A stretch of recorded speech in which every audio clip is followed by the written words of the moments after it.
شوف، هذه الأمراض التي تدخل علينا الآن، توحد، اكتئاب، مرض نفسي، كل هذه الأمراض نحن لم نسمع بها من قبل.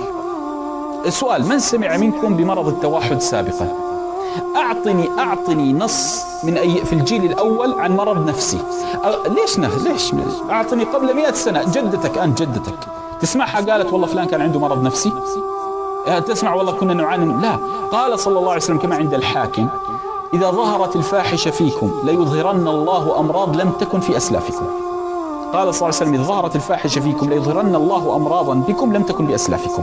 هذه مسألة. المسألة الثانية: الاكتئاب سببه واحد أورده الله في كتابه بذاته العلية. قال جل وعز: ومن أعرض عن ذكري، القرآن وذكر الله. قال الله: ومن أعرض عن ذكري فإن له معيشة ضيقة، اكتئاب، عزلة، هموم، يشعر أنه معادى، يشعر أن الدنيا ضده، غير مرتاح. سببه الابتعاد عن ذكر الله. تصور رب العباد في الحديث القدسي يقول: ومن ذكرني في نفسه ذكرته في نفسي. يعني أنت وأنت جالس مثلا تقول لا إله إلا الله، تصور رب العباد يذكرك، ثم لا تطالب بالراحة، لتجد أكثر الناس راحة هم أكثر الناس ذكرا لله. لماذا؟ إذا كان رب العباد في عليائه يذكرهم ألا يرتاحون؟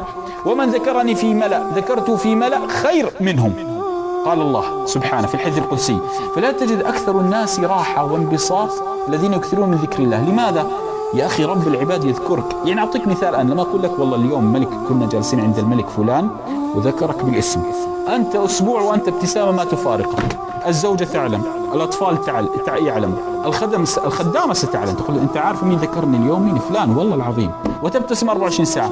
فكيف أنت لما تقول لا إله إلا الله وتعلم أن الله قد ذكرك سبحانه في ذاته العلية وفي نفسه العلية جل وعز؟ لهذا أعظم ما نعاني الآن من الاكتئاب هو الابتعاد عن ذكر الله فقط. أنا أتساءل لماذا الاكتئاب؟ لماذا؟ تخشى على رزقك؟ أبشرك بشارة مني لك، لن تموت حتى تأخذ كل رزقك. وبشرك بشرة أخرى، واضح؟ بشرة أخرى جميلة جدا، أن رزقك أنت يأتيك رغم أنفك. قال صلى الله عليه وآله وسلم: للرزق أشد طلبا للعبد من أجله، من موته. يعني أنت نهرب من الموت. سؤال: هل أنت تستطيع أن تهرب من الموت؟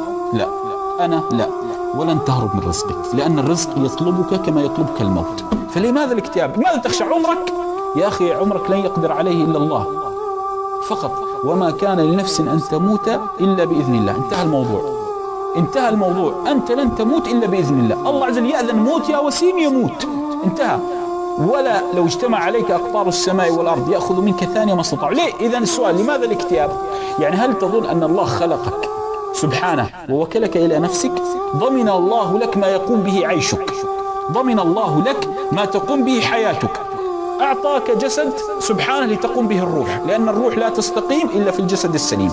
أعطاك رزق ليقوم به الجسد، لأن الجسد لا يقوم إلا بالرزق والطعام والشراب. وأعطاك سبحانه وتعالى أن ضمن لك عمرك. فلماذا الاكتئاب؟ لماذا؟ الاكتئاب هو عبارة عن عدم التوكل على الله. الاكتئاب هو عبارة عن عدم ذكر الله. الاكتئاب هو عبارة عن عدم حسن الظن بالله.